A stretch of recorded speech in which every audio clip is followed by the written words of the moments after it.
Someone like Henry VIII starts out really dependent upon his counselors, particularly Wolsey. As time goes on, it's less clear who he's listening to and how much he's listening to them, whether it's all coming from his own whims or whether he is listening to counsel. But I think the important thing is the expectation that they were listening to counsel.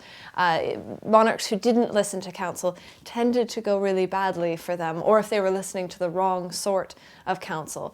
Counsel was really an important part of monarchy in the period, and to rule without it was considered to be illegitimate. They were surprisingly aware of things like the gaze of the spectators, the citizens around them, the subjects around them.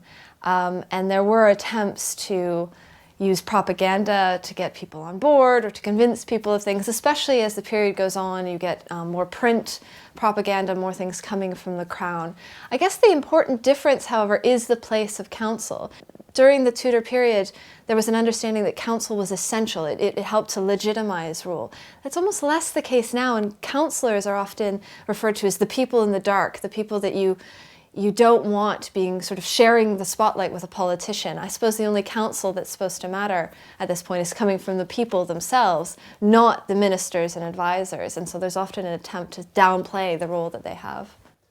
Well, I think Shakespeare was importantly clued in to what was happening politically at his time. I think the important thing to remember is that in the period, there wasn't really the same distinction we have now between fiction or theater and political writing. Political writing really wasn't its own genre. So someone like Shakespeare, who's writing dramas, was in many ways a political commentator of his own time, and thus a political thinker.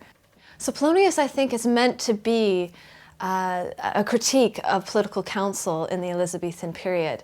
I think he's meant to be a bad good counselor and a good bad counselor. And what I mean by that is that he's not very good at being morally good.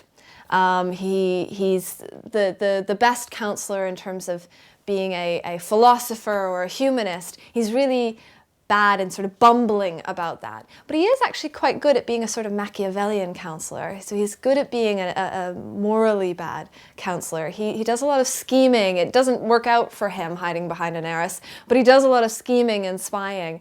And so he's actually sort of the worst of both worlds. And I think Shakespeare was attempting to critique the way that counsel was being thought about in his own period through Polonius.